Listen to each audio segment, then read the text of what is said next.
Hello. Hello. Hello sir, ഞാൻ സീഷോപ്പിന്നാണ്. ഞാൻ രാവിലെ വിളിച്ചിട്ടുണ്ടായിരുന്നു. പറഞ്ഞോളൂ. ഓക്കെ സാറ്, ഹനുമാൻ ചാലസി എന്ന് പറയുന്ന ഒരു പ്രോഡക്റ്റിന്റെ ഓർഡർ കൊടുത്തത്. ഹനുമാൻ ഏലസ് അല്ലേ? എനിക്ക് ഇത്തരം പ്രോഡക്റ്റുകളെ കുറിച്ച് താല്പര്യമുണ്ട്. സാർ, വേറെ ഏതെങ്കിലും പ്രോഡക്റ്റ് ഇൻസ്റ്റാൾ ചെയ്തോ അതോ ഇത് തന്നെയാണോ? എന്താണ് സർവ്വ ഐശ്വര്യങ്ങൾ ലഭിക്കുന്ന ഒരു പ്രോഡക്റ്റ് അല്ലായിരുന്നോ? അതെ. അപ്പൊ ഹനുമാൻ ചാലസി തന്നെയാണ് കേട്ടോ. അപ്പൊ എത്ര രൂപയാണിത്? രൂപ പറയുന്നതിന് മുമ്പ് സാറിനെ ഇവിടുന്ന് മുമ്പ് ആരെയും വിളിച്ചിട്ടുണ്ടായിരുന്നോ? എന്നെ ആരൊക്കെയോ വിളിച്ചായിരുന്നു, ഞാൻ കുറച്ച് തിരക്കിലായിരുന്നു. ഓക്കെ, അപ്പൊ സാറിന് ഡീറ്റെയിൽ ഒന്നും പറഞ്ഞു തന്നില്ലേ? ഇല്ല, ഞാൻ 2 മണിക്ക് ശേഷം വിളിക്കാനാ പറഞ്ഞത്. ഓക്കെ, അപ്പൊ ഡീറ്റെയിൽ ഒന്ന് പറഞ്ഞുതരാം കേട്ടോ. എന്നാ ഒന്ന് പറഞ്ഞു, എന്നതാ ഈ പ്രോഡക്റ്റിനെ കുറിച്ചും ഇതിന്റെ ഫലങ്ങളെ കുറിച്ചൊക്കെ ഒന്ന് പറഞ്ഞോളൂ. ഓക്കെ സാർ, എന്തുകൊണ്ടാണ് സാർ പ്രോഡക്റ്റ് ഓർഡർ എടുക്കാൻ കാരണം? സാറിന് എന്താണ്? അല്ല, ഞാൻ അങ്ങനെ ഒന്നും വിചാരിച്ചിട്ടല്ല. ടിവിയിൽ പിന്നെ ഏതോ ഒരു ചാനൽ വെച്ചപ്പോ ഒരു പരസ്യം കണ്ടു, അങ്ങനെ വിളിച്ചു നോക്കിയതാണ്. ഓക്കെ, അല്ല സാർ, സാറിന് പൈസക്ക് അങ്ങനെ എന്തെങ്കിലും ബുദ്ധിമുട്ടോ അല്ല പ്രശ്നങ്ങളോ അങ്ങനെ എന്തെങ്കിലും ഉണ്ടോ? അല്ല, എനിക്ക് അങ്ങനെ പ്രത്യേകിച്ച് ബുദ്ധിമുട്ടൊന്നുമില്ല. കുറച്ച് പൈസ കിട്ടിക്കഴിഞ്ഞാൽ കുറച്ച് ആവശ്യങ്ങളുണ്ടായിരുന്നു, അതുകൊണ്ടാണ്. ഓക്കെ, തീർച്ചയായിട്ടും സാർ. വിളിക്കുന്നതിൽ 60-70% ആളുകളും ഇതേ പ്രശ്നം തന്നെയാണ് സാർ പറയുന്നത്. ഇതെന്ന് പറഞ്ഞാൽ സാർ, ശിവന്റെ അതായത് ഹനുമാൻ ക്ഷേത്രത്തിൽ നിന്ന് പുതിച്ചുകൊണ്ട് വരുന്നതാണ്. 42 ചരണമന്ത്രങ്ങൾ ചേർന്ന ഒരു ലോക്കറ്റാണ്. ടിവിയിൽ ആഡ് ഉണ്ടല്ലോ, പ്രകാശത്തിൽ നിന്ന് നോക്കുമ്പോൾ നമുക്ക് അതിന്റെ അകത്ത് എന്താണ് എഴുതിയിരിക്കുന്നത്? സാറിന് ഹിന്ദി വായിക്കാൻ അറിയാവോ? ഇല്ല, എനിക്ക് ഹിന്ദി അറിയില്ല. ഇംഗ്ലീഷ് അറിയാം, മലയാളം അറിയാം, തമിഴ്, കന്നഡ അങ്ങനത്തെ ഭാഷകളൊക്കെ അറിയുള്ളൂ. ഹിന്ദി അറിയില്ല. കുഴപ്പമില്ല സാർ. ഇങ്ങനെ നമ്മൾ അതിന്റെ ആ 42 ചരണമന്ത്രങ്ങളുടെ മലയാളം നമ്മളോട് വേറെ പേഴ്സിയിട്ട്, അതായത് അതിന്റെ ഒരു ബുക്ക് തരണുണ്ട്. ഈ ചരണമന്ത്രങ്ങളുടെ ബുക്ക് തരണുണ്ട്. അത് ചൊവ്വ വെള്ളി ദിവസങ്ങളിൽ രാവിലെ രാത്രി. സാറിന് പൂജാമുറി ഉണ്ടോ? അയ്യേ, പൂജാമുറിയൊന്നുമില്ല. പൂജാമുറിയില്ല, കുഴപ്പമില്ല സാർ. ഒന്നില് ഈ ഇതെന്ന് പറഞ്ഞാൽ 45 ക്യാരറ്റ് സ്വർണ്ണം പൂശി ഒരു ചെയിനും. 42 ക്യാരറ്റോ? 22 ക്യാരറ്റ് സാർ. 42 ക്യാരറ്റ് എന്ന് പറഞ്ഞാൽ എങ്ങനെയാ ശരിയാവാ? 24 അല്ലേ ആകെ മൊത്തം?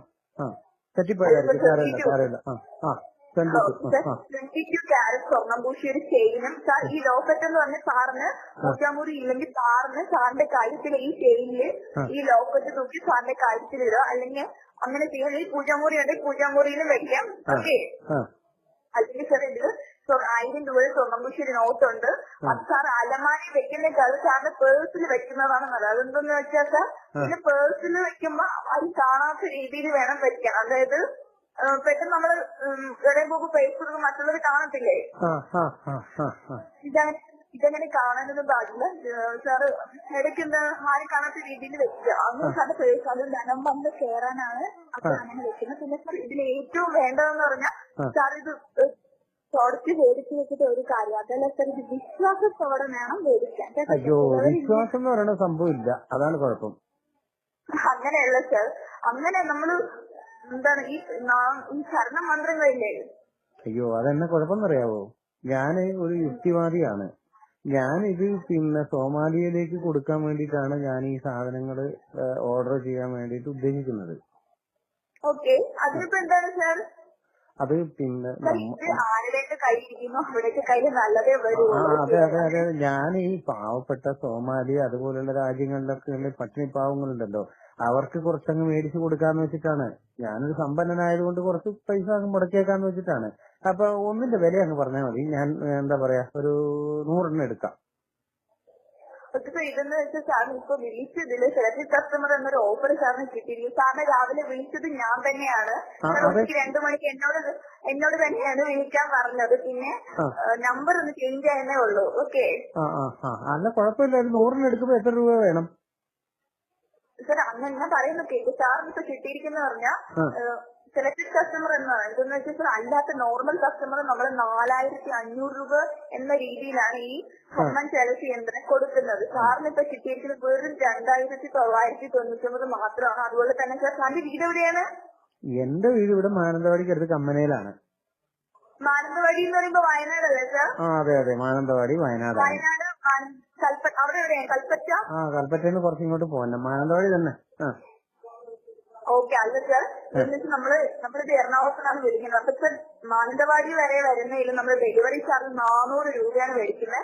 അതൊന്നും സർ ഇപ്പൊ ഓർഡർ ചെയ്യാൻ സാർ കൊടുക്കേണ്ട ആവശ്യമില്ല. എനിക്ക് 100 എണ്ണം വേണം. അത് എന്താ പറയാ മൊഗാദിഷുവിൽ എത്തിക്കണം. എന്താണ് മൊഗാദിഷു ഇല്ലേ സൊമാലിയന്റെ ക്യാപിറ്റൽ മൊഗാദിഷു. ഓക്കെ സാർ ഇപ്പൊ ഒരു പ്രോഡക്റ്റിന്റെ വില എന്ന് പറഞ്ഞാൽ 2999 എന്ന പ്രൈസിലാണ് കിട്ടുന്നത്. ഓക്കെ സാറിന്റെ പേരും ഡീറ്റെയിലും പറഞ്ഞാൽ ഈ സാറിന്റെ നാളും കൂടെ പറയണം. ഈ ഡീറ്റെയിൽ എന്ന് പറഞ്ഞാൽ സാറിന് ഈ ഡീറ്റെയിലോട്ടാണ് അയക്കുന്നത്. ഡെലിവറി ബോയ് ആണ് കൊണ്ടുവരുന്നത്. അപ്പൊ സാറിന് വിളിച്ചിട്ടേ കൊണ്ടുവരത്തുള്ളൂ. അപ്പൊ സാർ എവിടെയാണ് നിൽക്കുന്നതെന്ന് പറഞ്ഞു കൊടുത്താൽ മാത്രം മതി. ഒന്ന് സാറിന്റെ വീട്ടിലോ ഓഫീസിലോ എവിടെ നിൽക്കുന്നത് സാർ പറഞ്ഞാൽ അവിടെ നാളെ രാജ്യമൊന്നുമില്ല. ഞാനത് വേറെ രാജ്യത്തേക്ക് കയറ്റി വെക്കാൻ വേണ്ടിയിട്ടുള്ളൊരു പരിപാടിയാണ്.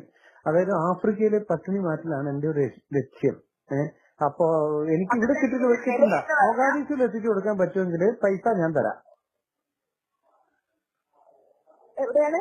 സൊമാലിയയുടെ തലസ്ഥാനമായ മൊഗാദിഷു എന്ന് പറയുന്ന നഗരത്തിലാണ് എത്തിച്ചു കൊടുക്കേണ്ടത്. അവിടുത്തെ 100 കുടുംബങ്ങളിൽ ഈ ഐശ്വര്യം എത്തിക്കുക.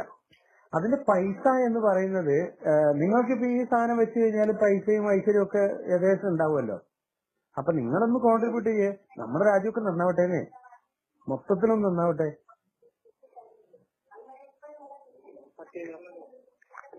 എന്താണ്? അതെ, നിങ്ങൾക്ക് ഈ സാധനത്തിന് പൈസ മേടിക്കുന്നത് എന്തിനാണ്? നമ്മൾ ഈ സാധനം വെച്ച് കഴിഞ്ഞാൽ ഇഷ്ടംപോലെ ഐശ്വര്യവും ധനം സമ്പത്ത് അത്തരം സാധനങ്ങളൊക്കെ ഉണ്ടാവുമല്ലോ. ഉണ്ടാവില്ലേ?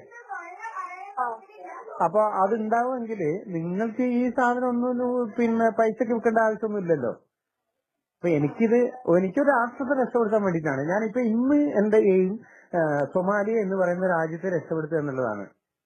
അത് നിങ്ങളിപ്പോ ഈ എന്താ പറയാ ഒരു ചെറിയ സഹായം ചെയ്തുകൂടെ? സൊമാലിയ രക്ഷപ്പെട്ട് കഴിഞ്ഞാലേ ലോകത്തെ കുറെ പട്ടിണിയും ദാരിദ്ര്യമൊക്കെ ഒഴിവായി കിട്ടില്ലേ? അപ്പൊ അത് ഒന്ന് നിങ്ങളൊരു 100 എണ്ണം ആ മൊഗാദിഷുവിൽ കൊടുക്കൂ.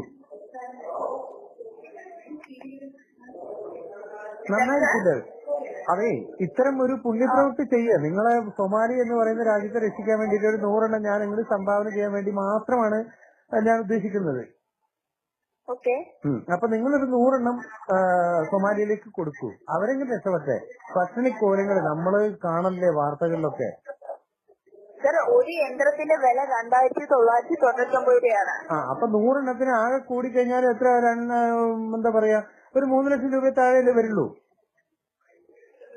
അല്ലേ? ഹലോ, ഞാൻ നന്നായി കേൾക്കുന്നുണ്ട്. നിങ്ങളൊരു ഇത് പൈസ വേണം എന്റെ കയ്യിൽ നിന്ന്.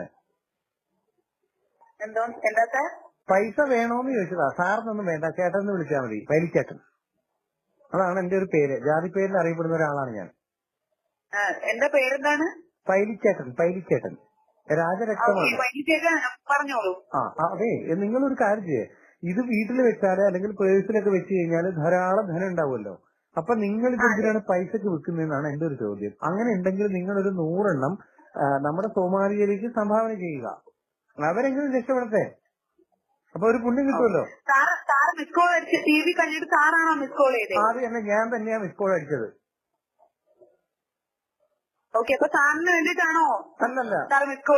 അല്ലല്ല, ഞാൻ സൊമാലിയയിലെ പട്ടിണി പാവങ്ങൾക്ക് വേണ്ടിയിട്ടാണ് മിസ് കോൾ ചെയ്തത്. പട്ടിണി പാവങ്ങൾ സാർ അവിടുത്തെ ആരാണെന്ന് പേരെന്തോന്നെ പൈലിന്നല്ലേ? ഞാൻ സൊമാലിയയിലെ ഒരു രാജാവാണ്. സൊമാലിയയിലെ രാജാവാണ്. അതെ, രാജാവാണ്. അപ്പൊ രാജാവിന് എന്താണ് എന്തിനാണാവോ രാജാവിന് ചെയ്തു തരേണ്ടത്? ഒന്നും ചെയ്യേണ്ട. ഒരു 100 യന്ത്രങ്ങള് സൊമാലിയയിലേക്ക് പാക്കപ്പ് ചെയ്യേ.